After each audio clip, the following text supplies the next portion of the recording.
I guess my one concern is being the last speaker between lunch. And one thing about Jews and Chinese, between Jews and Chinese, you don't get it between them and their lunch. It's a very dangerous position. First of all, some of this, it's one advantage of being the last speaker is I get to kind of cut out the parts that other people have already covered. But what is really Silicon Valley? There's many different ways to look at it, and I'll talk a little bit about what are the key elements of it. Is it a location? Actually, was already mentioned, it was orchards, it used to be orchards. Is it an innovation ecosystem, financial center? What exactly is it? So I'll go first through sort of some of the key attributes. Yes, it is a geographic location. It's midway between San Francisco and San Jose on what's called the peninsula. And it's got certain characteristics. I mean, there are, it's industrial clusters, many of the world's leading VCs are there, support networks, all the things on this list, which are key elements of it. And earlier, a couple of people talked about what ecosystems are. There's different ways to define it. This is one model of the key underpinnings and pillars of an innovation ecosystem, an entrepreneurial ecosystem. And there's been some studies done about how different ecosystems stack up against each other.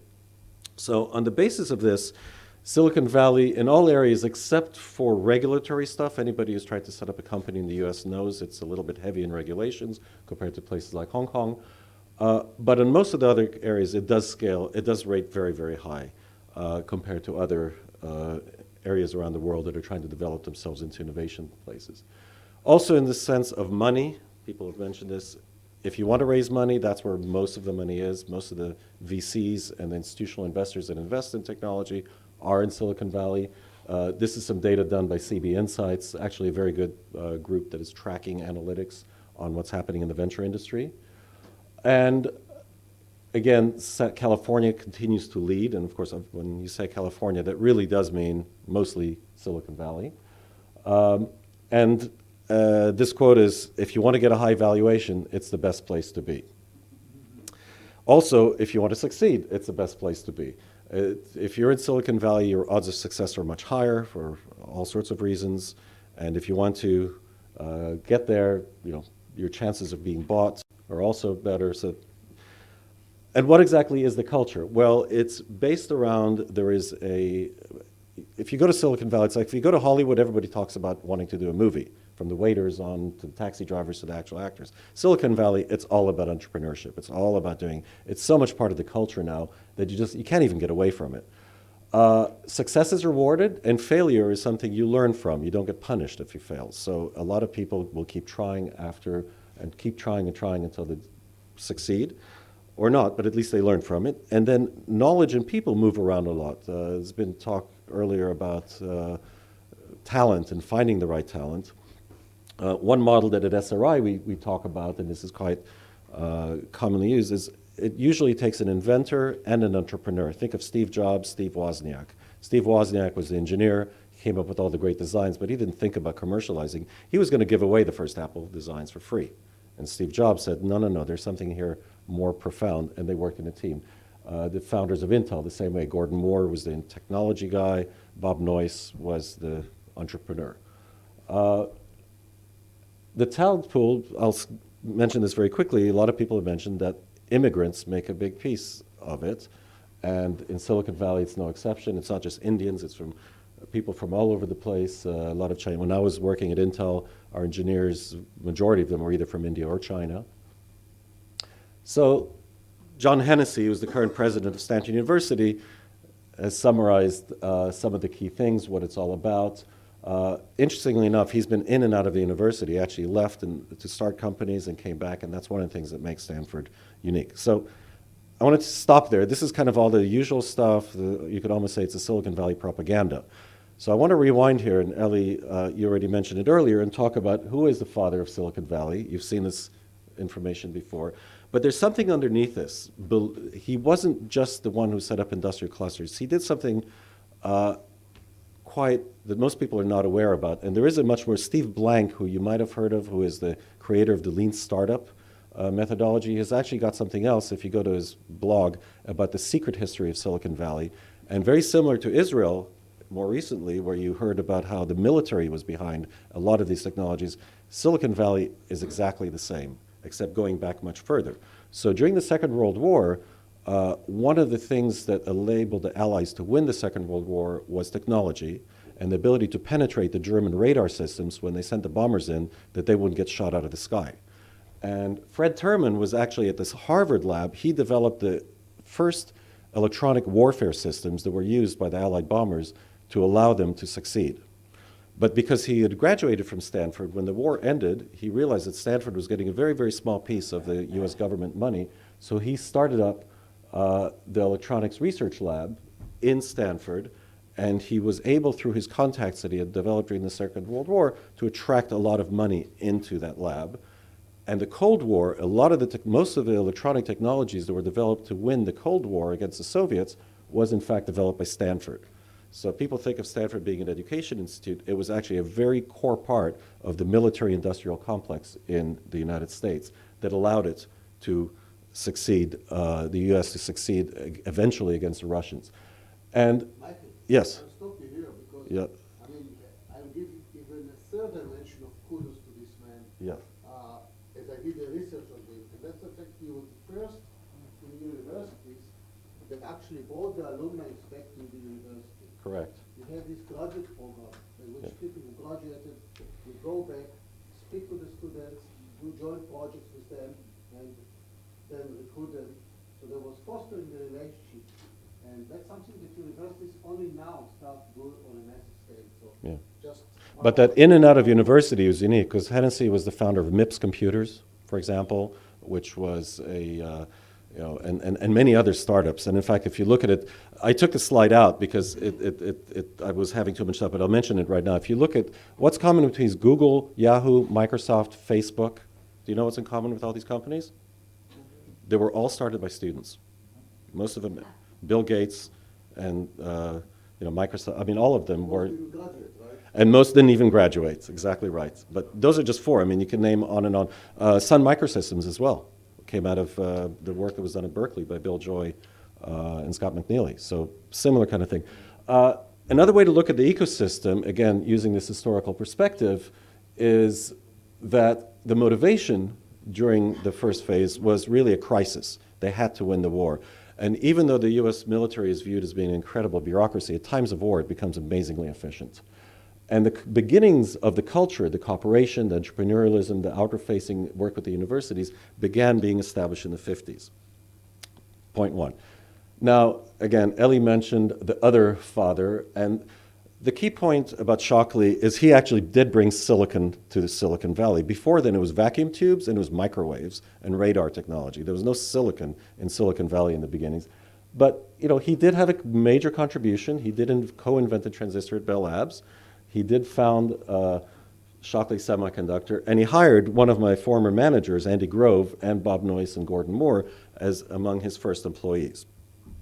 But, as Ellie said, he was a terrible manager and just very, very difficult, but in a way it was good because everybody ran away from him. And as a result, first Fairchild was founded, and the traders ate, as we mentioned. And after that, same problem happened with Fairchild because Fairchild was actually an East Coast company. And the culture was so different from Silicon Valley culture that the people were chafing under that. They had to approve everything going to the East Coast, and they eventually said, screw it, we're out of here. And that's how Intel was founded. And then there's a great chart, a genealogy of technology companies, which Steve Blank has done, that shows how all these companies blossomed and just took off, all these multiple generations of silicon companies. It's kind of ironic that today there is not any silicon left in Silicon Valley. Intel does most of its design in Israel and in Oregon. But there isn't. It's social media, it's apps, it's all of that stuff. But maybe we'll come back. I think actually where most of the most interesting semiconductor work being done is actually in Israel. So anyway, the point here also is that the second innovation engine was finance. Let's make money. It's profit driven, and by the time this started, the infrastructure was already in place. And as you heard, sort of key historical milestones, in the 50s, 3 companies, Varian was doing vacuum tubes and radar systems, HP measurement, And Ampex actually, I remember driving by them when I lived in the Valley. They make recording systems, but they were used to record conversations and radar stuff that was and radio intelligence that was being captured from the Russians. Quickly here, the beginning of risk capital, what I want to talk about these points is, okay, Ellie mentioned about J.H. Whitney and ARDC, those are well known. But what was interesting, and then there's initially East Coast focus, but then a small group of angels. We think about angels being a very new thing, but this was in the 50s. The first people who started investing in Silicon Valley were actually a group of angel investors. And one of the things that then changed it from being just a few people dabbling around in it were certain government regulations that passed in the US that had quite a substantial impact on it. One of the first of these was the Small Business Investment Corporation. These were matching, we hear about it today as being novel, but this was done as long ago as in '58, where the US government, any company that qualified, that invested in a company, the government would match, would actually give more. They would more than match. I think it was $3 for each dollar invested by the fund. And some of the big institutions went into there, and that created much more money flowing to the system. In fact, the first company that was a startup was Fairchild, started by Venrock, which was the Rockefeller family fund. And it continued. Now, the second thing, which today, those of you who understand how venture funds are set up, they're all set up as limited partnerships. That also began in those eras. The concept of setting up a fund as a partnership, which allowed it to operate in a much more efficient way and attract capital that allowed them, again, to grow. And another event that, again, was a regulatory aspect that the government did was the reduction in capital gains taxes. In the past, prior to this, taxation was very high, so the incentive to invest into a startup, not only was it risky, but the taxes were a huge disincentive. And the ERISA, the Employee Retirement Income Security Act, was another aspect of that, which allowed the pension funds, the large pension funds in the US, to invest in this as you mentioned yesterday, 5%. This didn't exist before then because they weren't allowed to invest in this asset class. Yeah, just one point with the ERISA thing, which is, by the way, an event in our history, because it's such an important flow of new money, and also money that was not smart enough, so they had to hire the VCs. Yeah. So that the managers launched the whole industry of VCs in a much bigger way. Yeah, this was a very fundamental thing. By the way, in the history, I have a bone to pick with you. Why no microprocessor? Okay. So again, this is just a quote. Reed Dennis was one of the very first in that first angel group. And again, before it, the entire industry was just $10 million, which in today's dollars was a lot of money, but it was still relatively small, and that's why it exploded. So let me stop on that point and kind of talk a little bit about a trend, which is kind of new and I think is actually quite interesting. It's at an inflection point right now. It could be important or it could disappear. We don't know yet. Which is the rise of angel networks and groups that invest as opposed to what we're actually seeing is the amount of VCs, and particularly in the early stage, that are investing in startups is decreasing.